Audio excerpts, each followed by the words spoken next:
Neuroplasticity and Relationships, a Path to Healing After Trauma. Hello, and welcome to our video on neuroplasticity.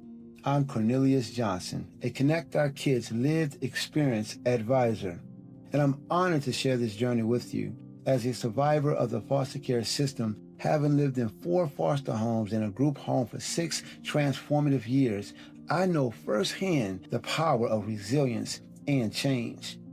For the past 8 years, I've had the privilege of serving as an advisor for Connect Our Kids, where I've dedicated myself to helping the next generation of youth forge vital family connections.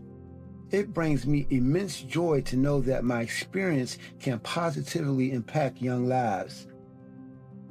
In this video, we'll explore the fascinating science of neuroplasticity, the brain's incredible ability to adapt and rewire itself. Together, we'll uncover how understanding this can empower us to heal, grow, and build strong connections no matter our past.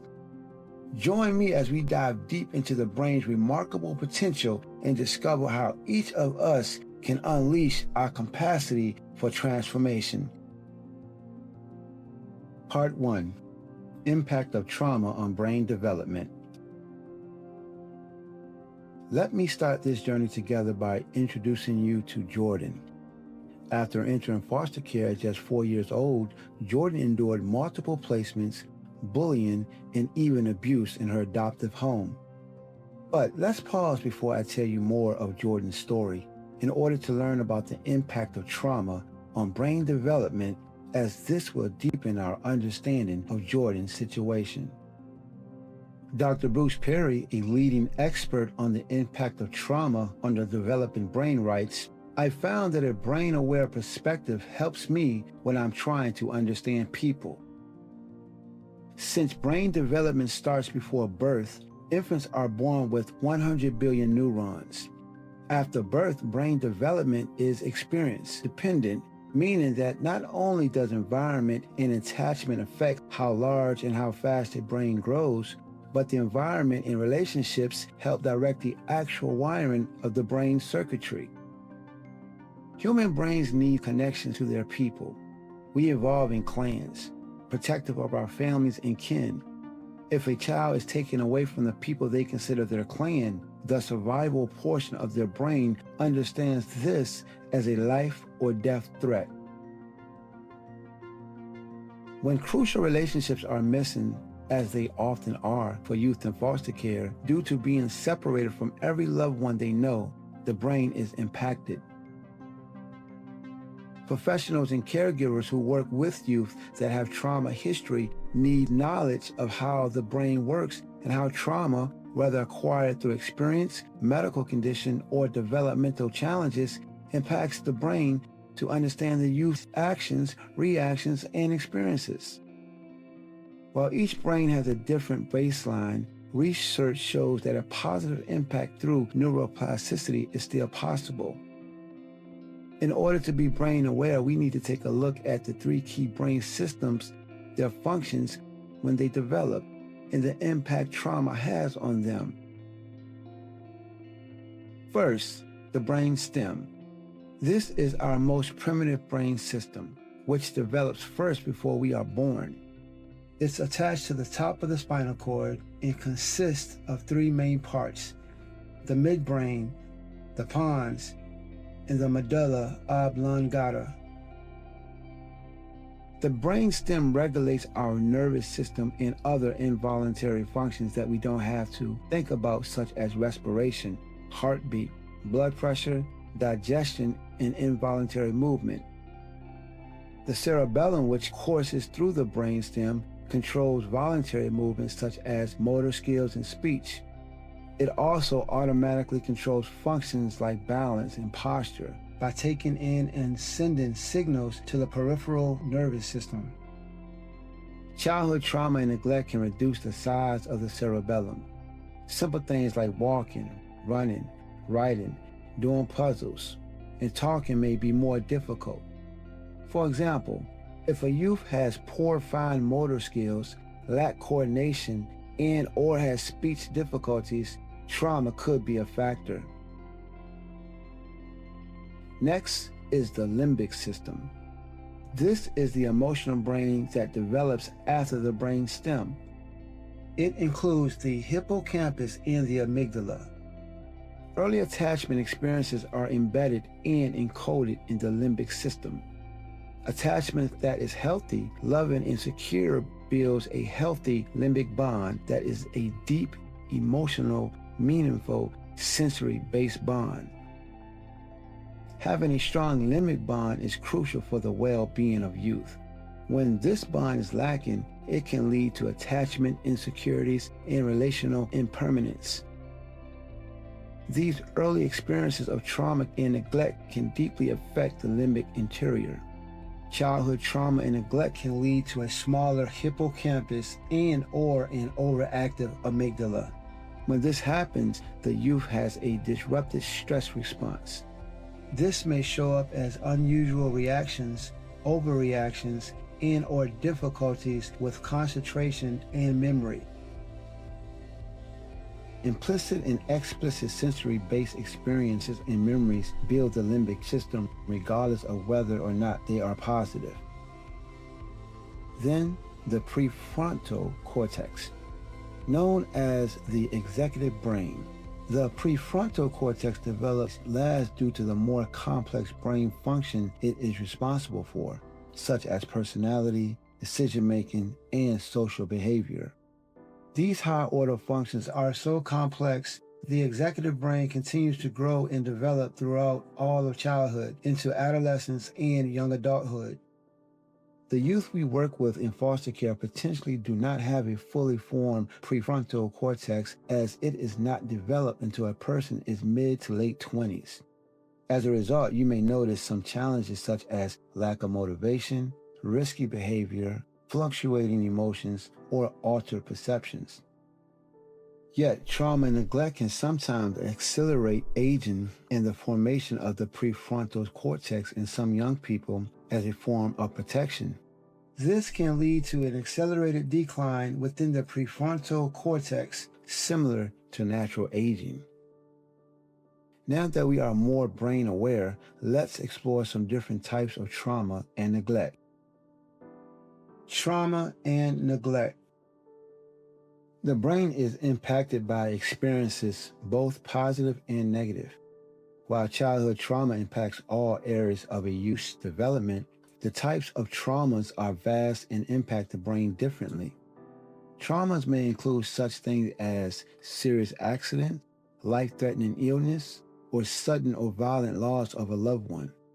Refugee and war experience, military family-related stressors such as parental deployment, loss, or injury.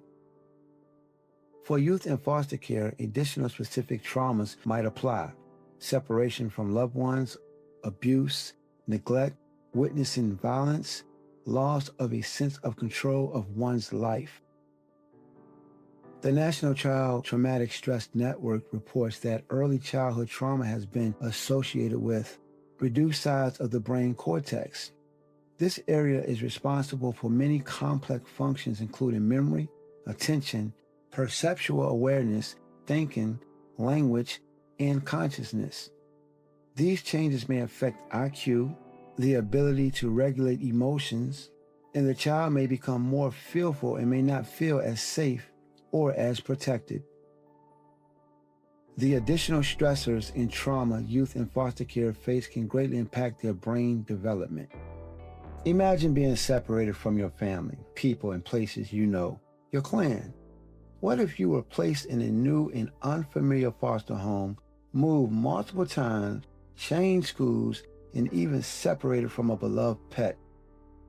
The people that surround you may even have a different culture, language, or lifestyle. All of these changes are trauma for youth as well.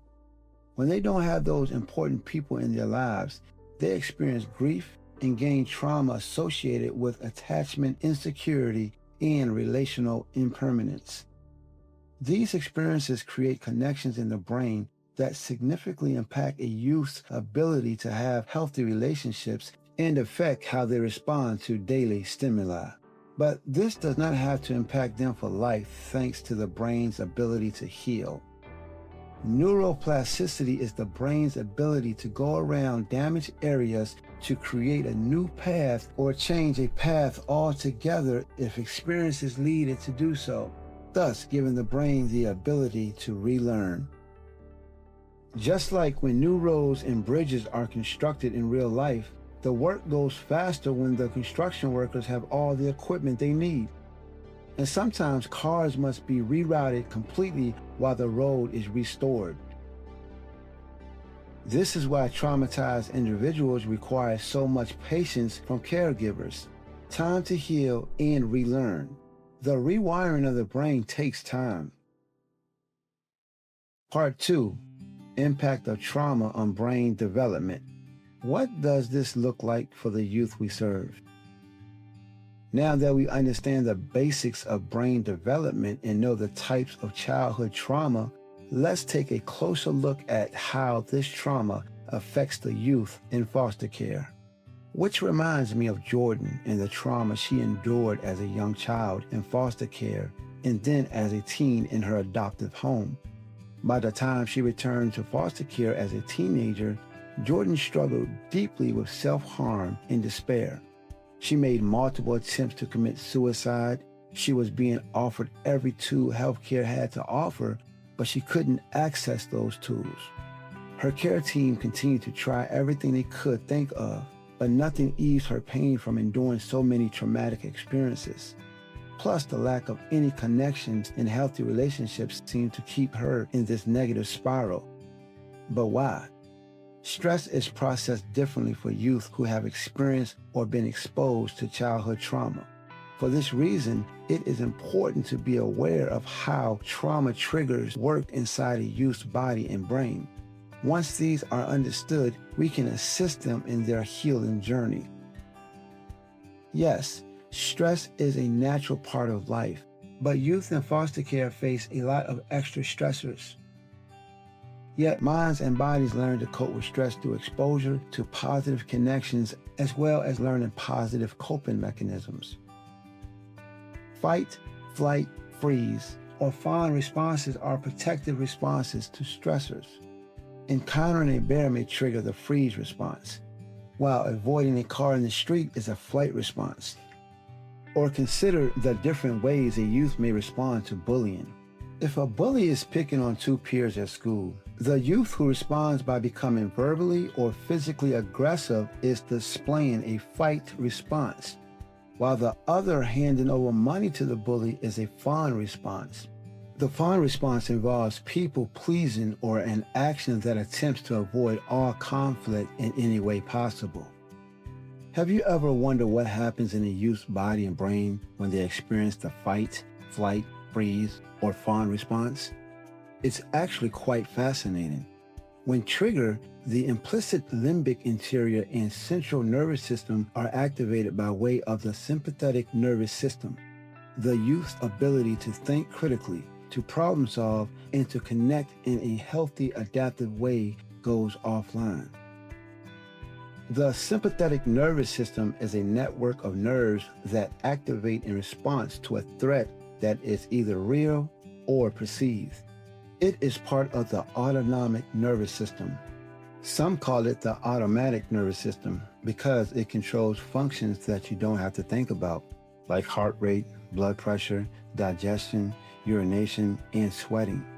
For example, physical injury or illness will trigger the immune system and inflammation response as the sympathetic nervous system prepares the body to repair. This same response occurs with psychological threats. When a youth experiences a dangerous or stressful situation, the sympathetic nervous system kicks into gear and prompts the adrenal glands to release cortisol. Their heart rate will speed up to deliver more blood to areas of their body that need more oxygen, as well as other get out of danger responses, quicker reflexes, better eyesight due to large pupils, and improved strength. Other sympathetic nervous system responses are not in the moment of danger, but rather a child reliving or remembering a triggering situation. For example, if a youth has incontinence, this could be a result of the sympathetic nervous system being triggered by a memory of abuse. It is important for professionals and caregivers to understand that anything can be a trigger. Perhaps a smell, a sound, certain foods, certain physical appearances, a commercial, or a familiar place. Any of these triggers or countless others could instantly turn on the youth's sympathetic nervous system, engaging the fight, flight, freeze, or fawn response. Let's take a look at what being triggered by trauma might look like inside a foster home. We will see that even enjoying a typical, everyday activity like a delicious meal turns into something unexpected.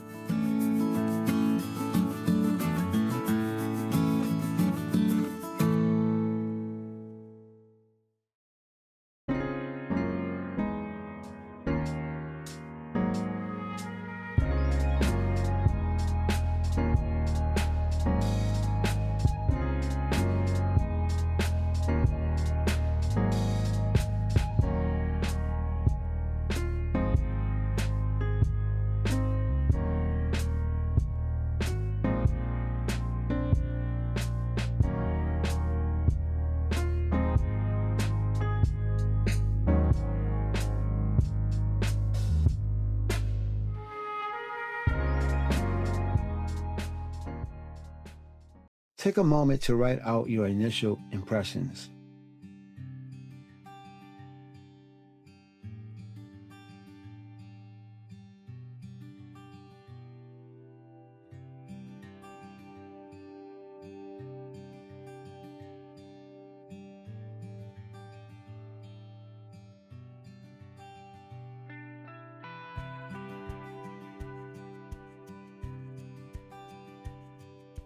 What are your first thoughts about the girl who flipped the plate?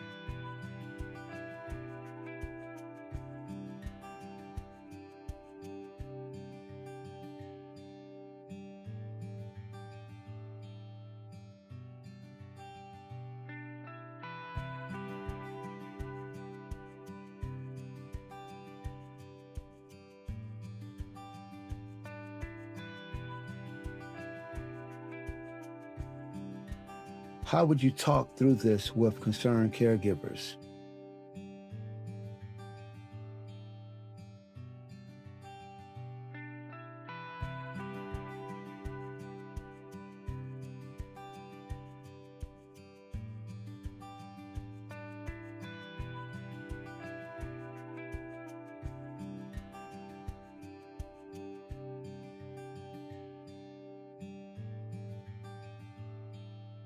Let's watch this again, but pay closer attention to the brother.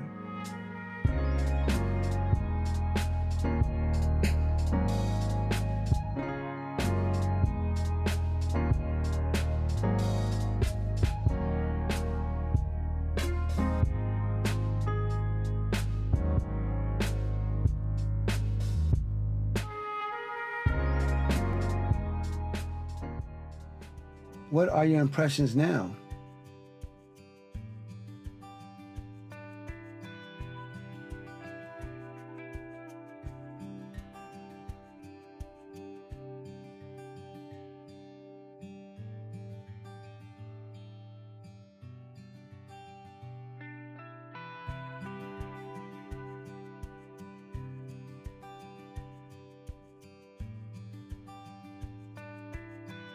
How do their different responses resonate with you?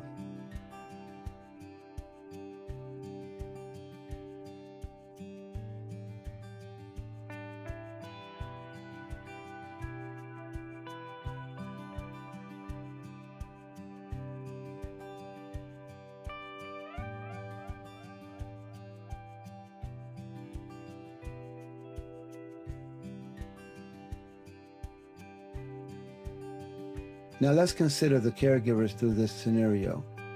Typically, caregivers struggle with behaviors that are not expected in daily activities or appear to have an explanation. Likely, the youth case manager would receive a call. If you receive that call, what is your initial response? Take a moment to reflect.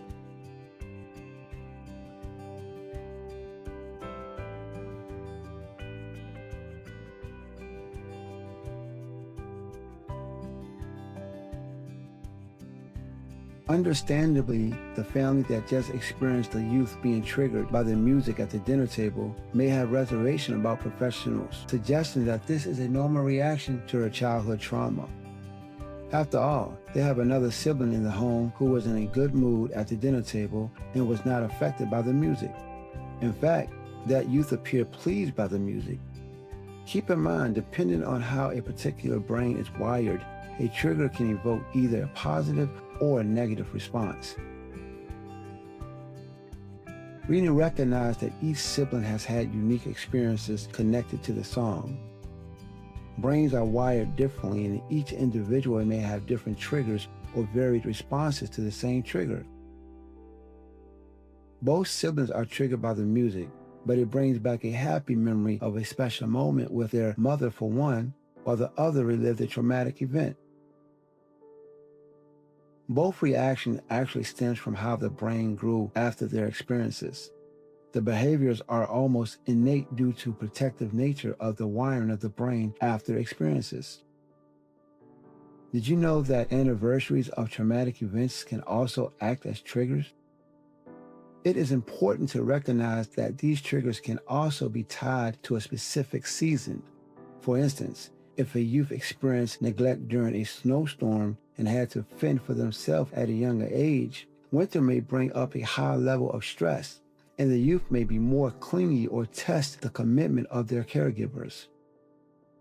A child who enters foster care in the fall may find the changing colors of the trees to be a trigger, and there might be more challenging behaviors during this time. These are known as anniversary triggers. Awareness that these can occur is key to understanding how to respond appropriately to behaviors. When pathways are formed in the brain, it is the foundation of personality and how one interacts in relationships. Youth without stable relationships may struggle when forming emotional bonds with caregivers. Their brain has adapted and rewired itself to the frequent changes in caregivers. This can make them hesitant to form new bonds as they fear the pain of being vulnerable and losing another connection. They are often then triggered when they start to feel an emotional bond. Some caregivers of youth who have been exposed to complex trauma often think that other professionals or the youth are using trauma as an excuse to get away with bad behavior. This mindset can lead to further traumatic experiences for the youth.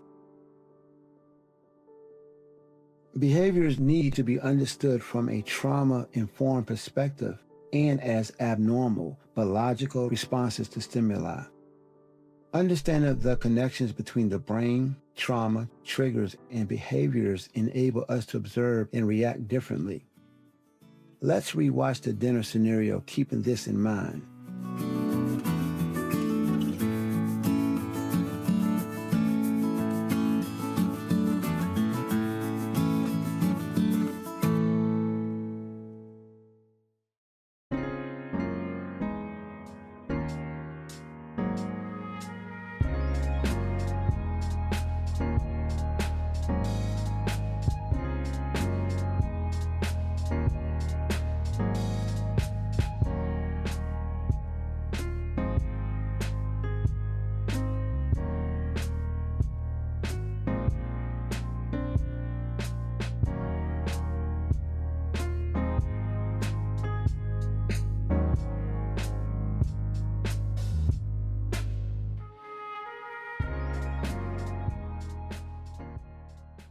What did you observe this time? How did your understanding of the impact of trauma on the brain change your observation?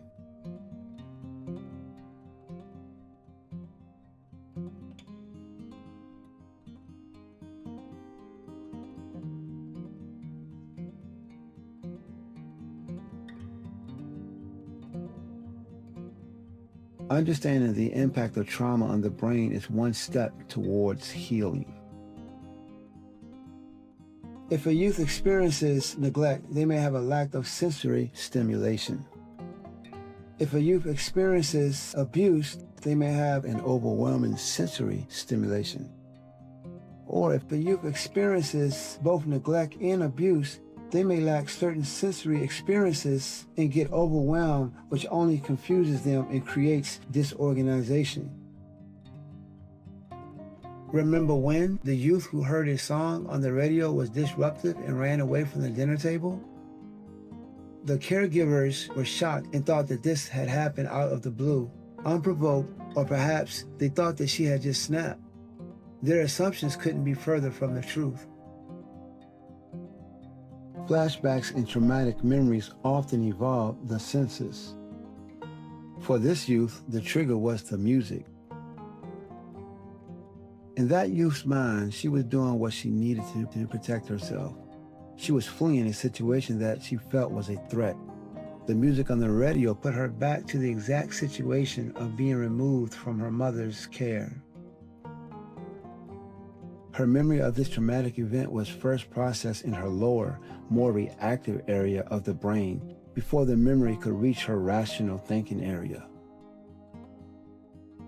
Caregivers and professionals may find it difficult, frustrating, challenging, and scary at times to see a youth go through the natural response to grieving and trauma triggers. However, understanding the biology involved with the brain that impacts these behaviors helps to add perspective and understanding. For youth in foster care, experiences may be deeply distressing and create trauma that leaves lasting imprints on their brains. These experiences typically continue throughout their time in foster care. Just like all humans, experiences influence how they perceive, react to, and navigate the world. But their perception, reactions, and navigations are often misunderstood. It is crucial for professionals and caregivers to understand the intricate relationships between trauma and the brain. Take little Anna. She entered foster care after experiencing severe neglect.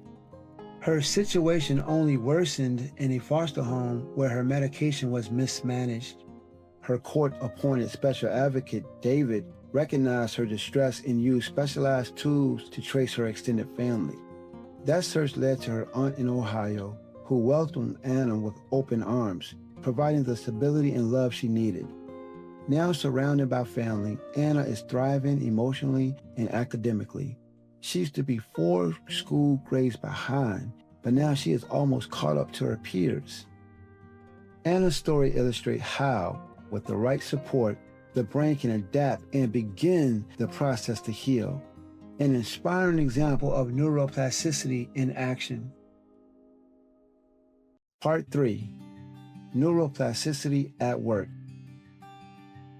Welcome to the world of neuroplasticity, where the brain has the amazing ability to evolve as one navigates through life experiences and obstacles.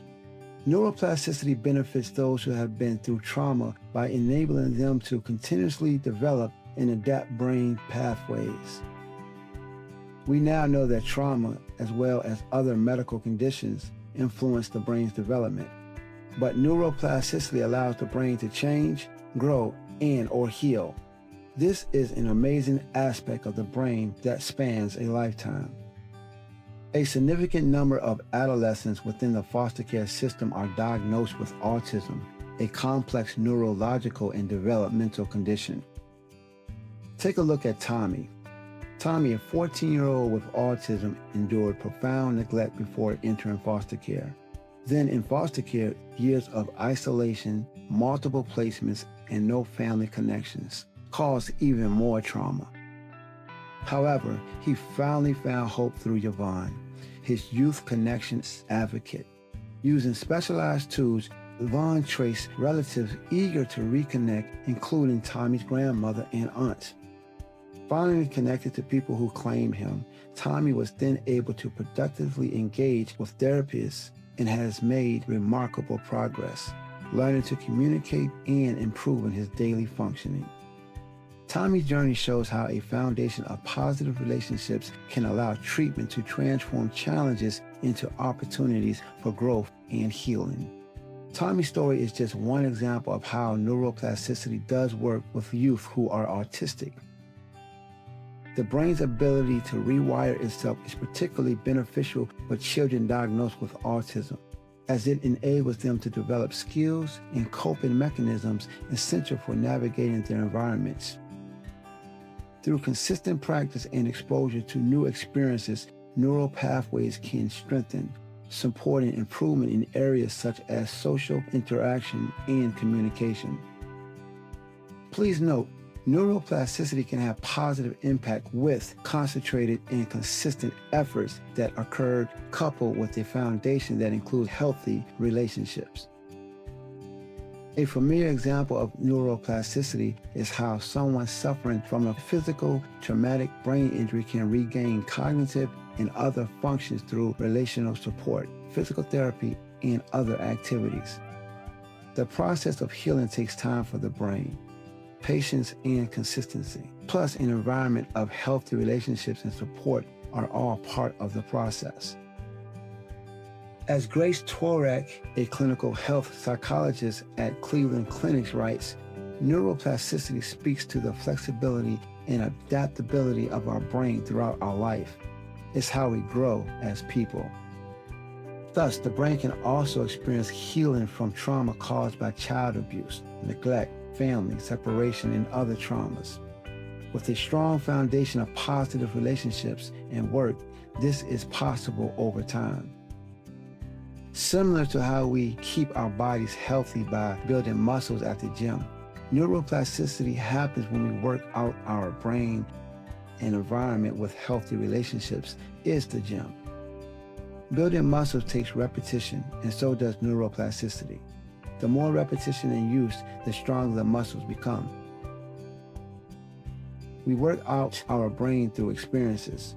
Youth working to rewire their brains cannot do it instantly. It takes repetition and time. While younger brains are naturally more malleable, older youth can still benefit from positive experiences as their brains are still developing and have high neuroplasticity. For youth of any age whose brain is influenced by trauma-related experiences, consistent positive ones can redirect those initial neural pathways. Neuroplasticity at work, applications for school.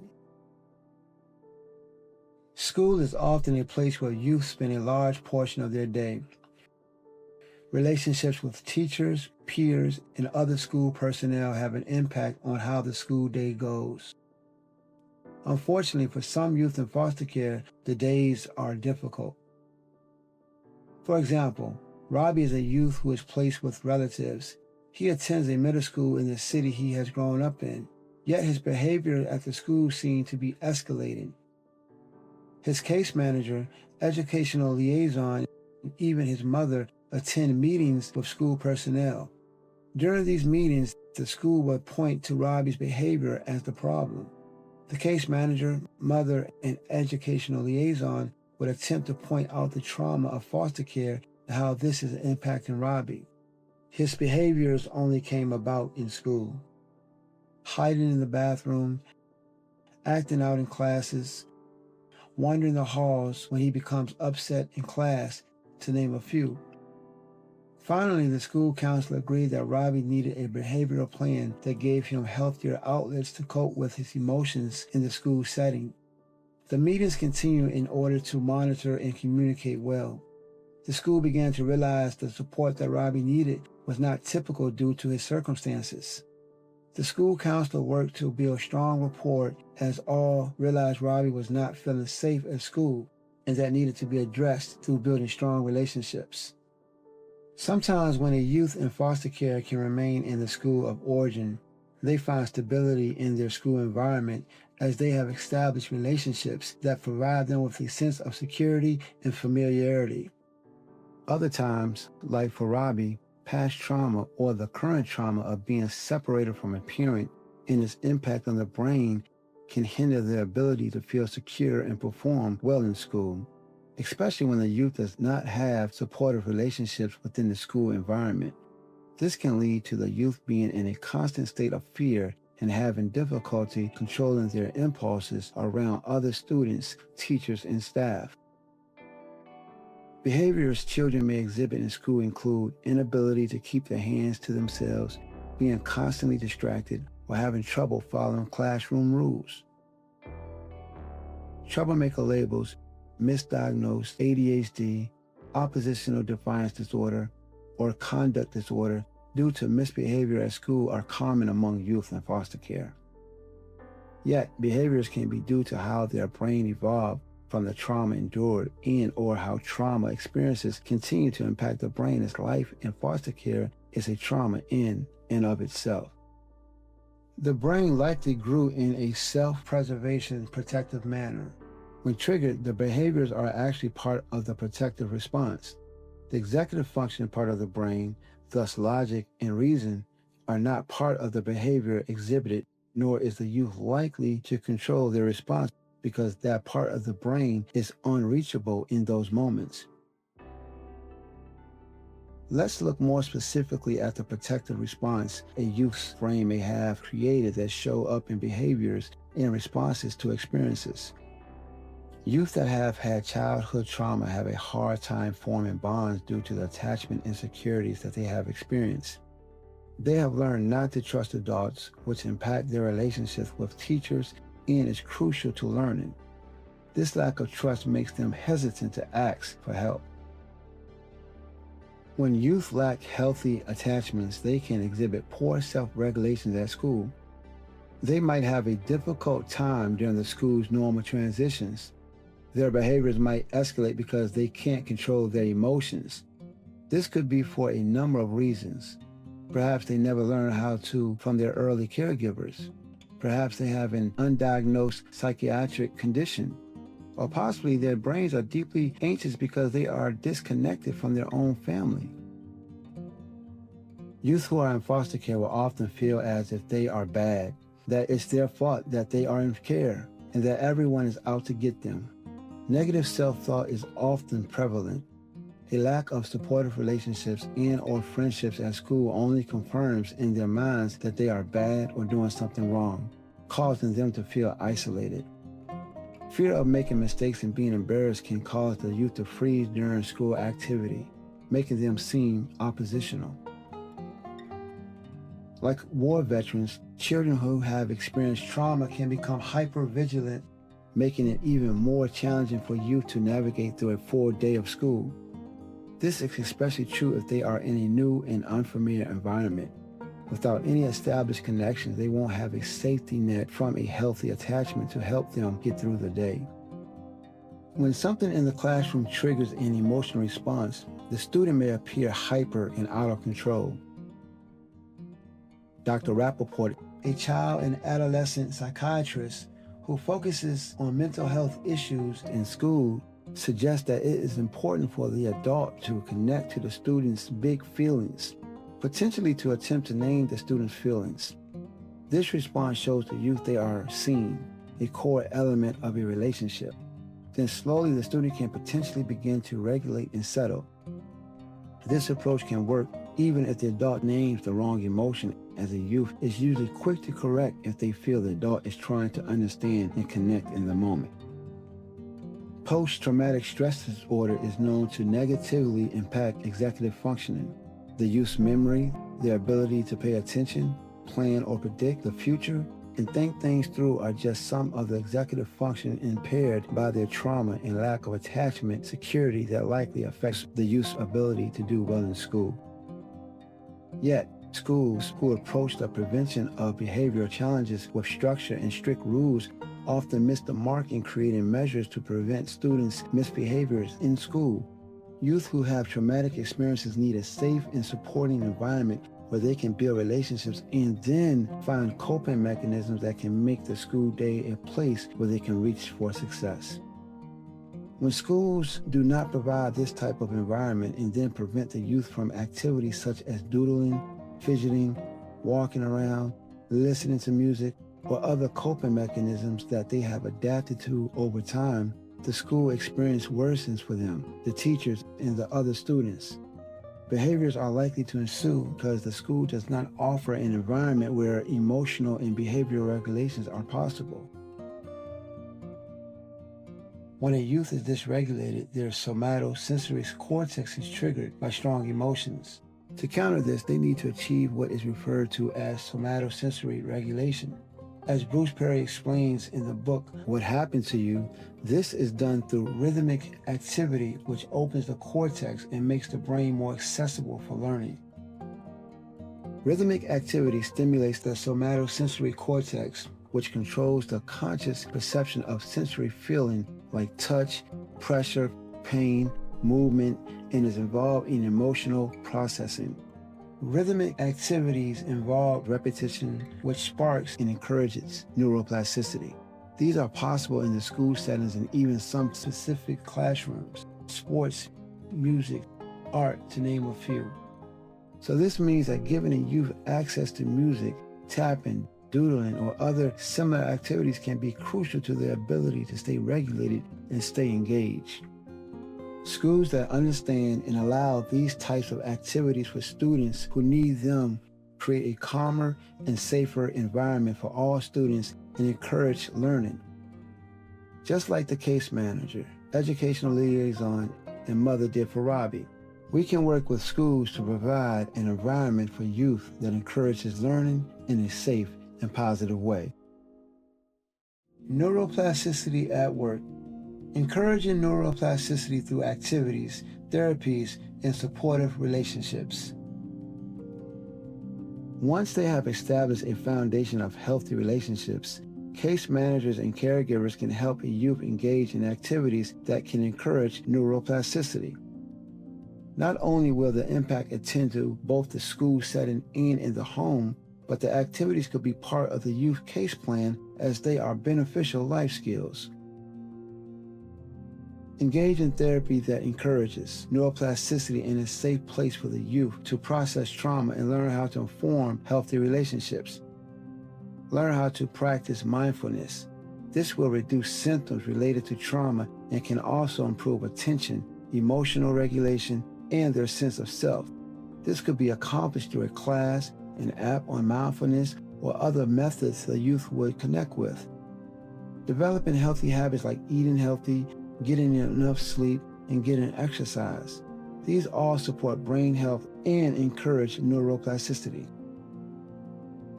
Participate in activities that cultivate positive relationships. This can be tailored to fit the youth's interests, whether it is a sport, club, art, cooking class, job in a field of interest. The activity and positive relationships that form through it will stimulate the brain and encourage healing, while the activity also provides an outlet for stress. When one of these case goals is to engage the youth in trauma therapy that encourages neuroplasticity, it will be important to look at various therapies and also consider the youth who will engage in the therapy, as they are not a one-size-fits-all. Some examples of therapies focused on taking advantage of the brain's neuroplasticity are cognitive behavioral therapy, eye movement, desensitization and reprocessing, mindful-based stress reduction, and mentalization-based therapy. Remember, resilience and a path to healing are formed when a youth is able to engage in meaningful relationships, coupled with a supportive environment in trauma-informed therapy.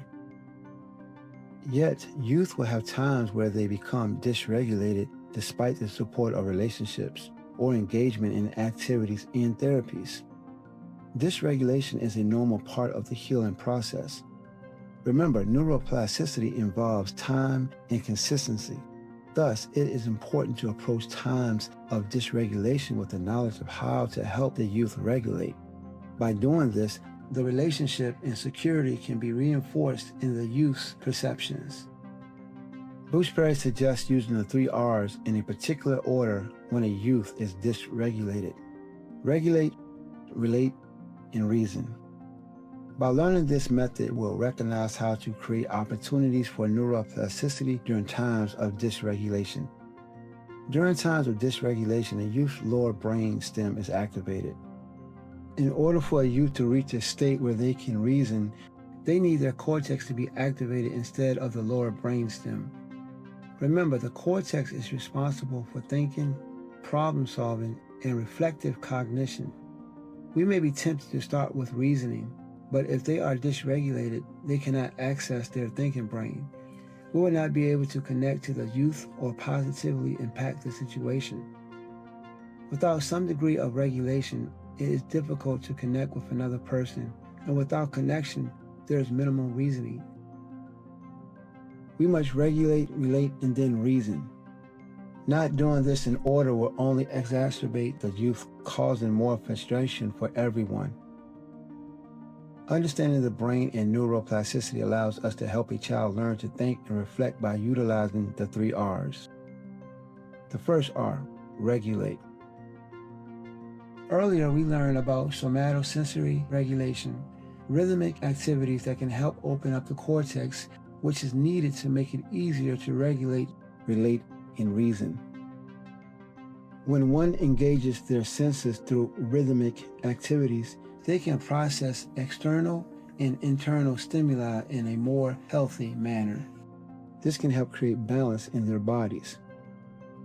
Previously, we discussed what this might look like in schools. Now let's explore applications at home and in the community for youth in care. Rhythmic activities such as going for a walk, listening to music, using a fidget toy, tapping, and breathing exercises are just some examples. If a youth responds to tapping, they can tap their arm or a knee while thinking of positive thoughts. If breathing exercises calm them, have them match your slow and steady breaths. Do you know why somatosensory regulation, rhythmic movement, is so helpful with calming? It's about biology. Biology plays a big role in how we respond to rhythmic movements. While we are in the womb, we are surrounded by the soothing sounds of our mother's heartbeat and gentle vibrations from the outside world. As babies, we associate rhythmic movements like rocking or bouncing with the safety and balance we felt in the womb. That's why a rhythm close to a heart rate of 68 beats per minute can have a calming effect on us. When we see a youth become dysregulated, it's often because they have an overload of sensory input that is off balance or much faster than the rhythm rate they are naturally familiar with or what their body finds in a state of balance. Once they have become regulated, we need to relate, the second R. When youth have people in their lives they trust and are connected to, youth will be able to relate quicker with those individuals rather than someone who isn't as close. This is why attachment security and relational permanence are so important. For caregivers or professionals working with dysregulated youth who do not have a strong attachment, it is important to demonstrate support through tone of voice, facial expression, and actions. Remember, the youth should already be regulated at this point, so showing them that they are important in the moment through your actions can help you navigate through this journey together. Additionally, it is important to keep in mind that the more positive experiences the youth has had with a caregiver or professional, the greater the chance neuroplasticity can continue to occur. This means the relationship established with the youth enables them to be able to relate easier. Therefore, it's beneficial to establish a relationship with youth before any dysregulation situation arises, if possible. This will help better relate to the youth and ultimately reach the final step of reasoning, the third R. Now that you have successfully connected with the youth, you have the opportunity to reason with them. They are no longer in a heightened emotional state of fight, flight, freeze, or fawn, and are able to reflect on what has happened. They feel calm and at ease in your presence, which indicates that they have reached a state of rational thinking within their cortex. This allows for a more productive and open conversation about their needs, which could include how to prevent or lessen any future dysregulation. Remember, when reasoning, what seems unreasonable to you may be perfectly reasonable to the youth, and vice versa. The reasoning stage should be considered an opportunity for learning by everyone involved, and especially an opportunity for the caregiver or professional to understand more about the youth's perspective. For example, consider Sylvia. She refused to take an important test at school. She simply stopped engaging 2 minutes in, and her teacher's attempt to get her to continue only led to Sylvia shutting down further. The school had to call Sylvia's guardian, her aunt, to come and pick her up because she couldn't even return to regular work in class. Later, when she was more calm, Sylvia tearfully told her aunt, with whom she had a close relationship, that the test made her brain feel like it was being stabbed by 1,000 knives. With this information, her aunt was able to support Sylvia's decision to refuse the test. After all, she understood that no logical person would continue with something that felt like that. Sylvia's aunt advocated for her and the teacher to work on an alternative method of assessment. Due to the established relationship, the aunt was able to go through the 3 R's and also continue to advocate for Sylvia due to the knowledge she gained by following this process. Mastering the skills of regulating, relating, and reasoning takes time, practice, and rewiring our brains through neuroplasticity. With a foundation of healthy relationships, neuroplasticity can help youth heal from trauma. As all these stories have demonstrated, their relationships with loved ones have been crucial to help the youth on a path of healing and happiness. Healthy relationships are protective factors, armor against past, current, and future trauma. We have looked at the development of the brain, the impact of trauma, neuroplasticity, and how in the right environment, healing can occur. In all of the examples and stories, relationships have been at the heart. So now that we understand what the brain needs for healing to occur, we must put our focus on relationships. Neuroplasticity at work: how relationships can help heal trauma through the lens of neuroplasticity. Childhood relational impermanence can lead to a plethora of mental health and other medical issues that can shorten a person's lifespan either naturally or by choice, or put them on a path that leads to homelessness or prison. Additionally, it can hinder the development of healthy relationships among youth in foster care as they grow and mature. Without secure and permanent relationships, youth will continue to struggle throughout adulthood.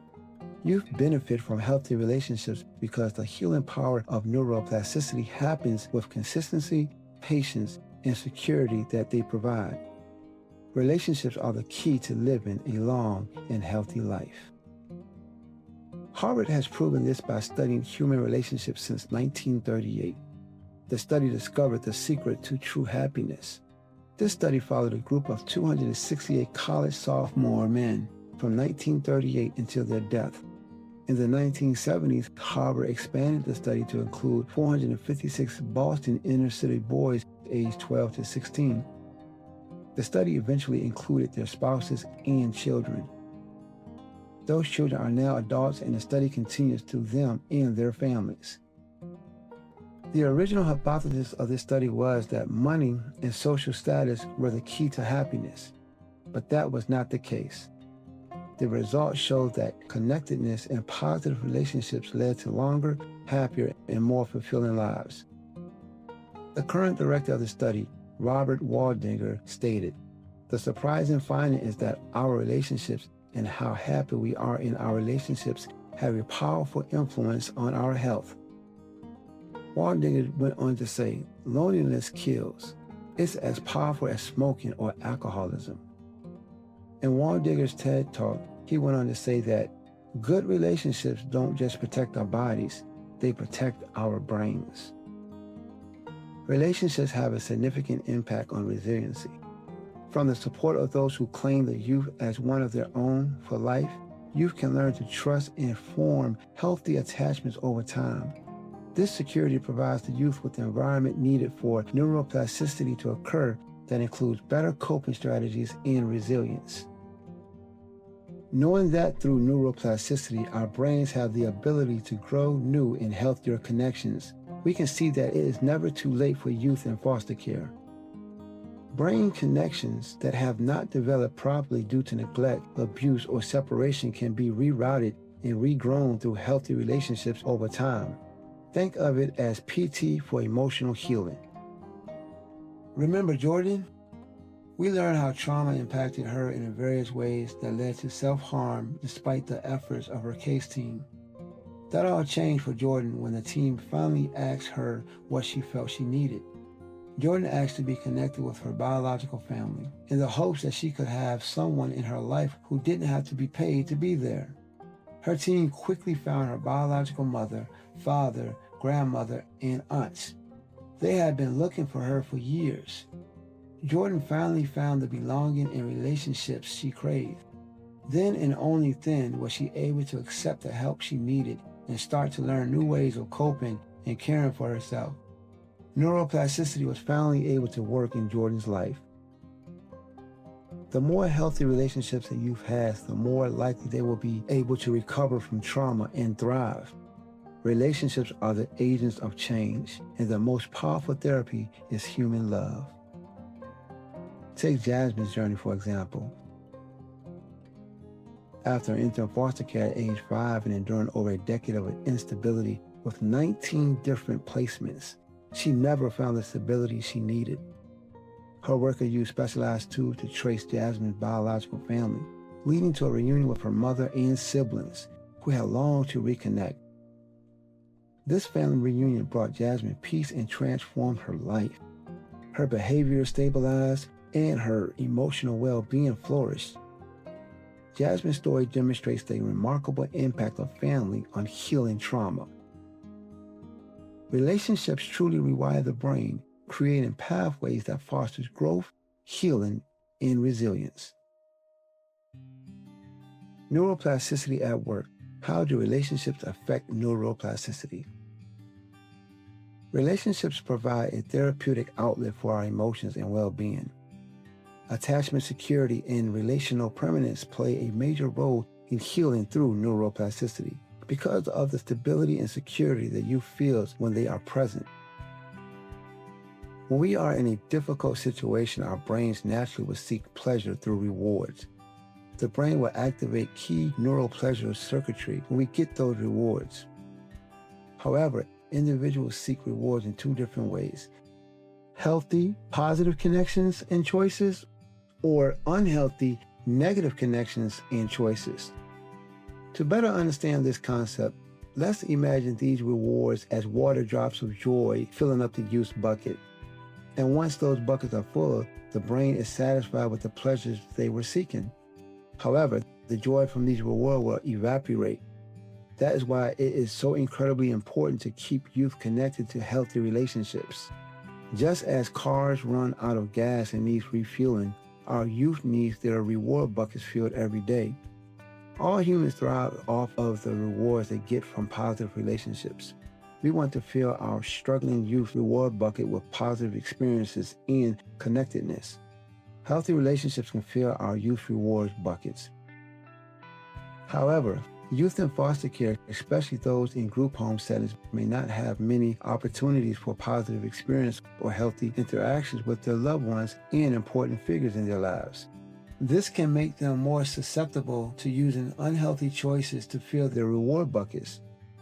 Some may turn to overeating, drugs, and alcohol, or engaging in risky behaviors like unprotected sex, reckless driving, or getting involved with negative peer groups or criminal activity. Younger youth may exhibit the behaviors that are aggressive towards others. They are still filling their pleasure reward buckets, but not in healthy ways. Youth in foster care can have a multitude of opportunities to activate healthy reward circuitries in their brains through positive human interactions and other enjoyable activities.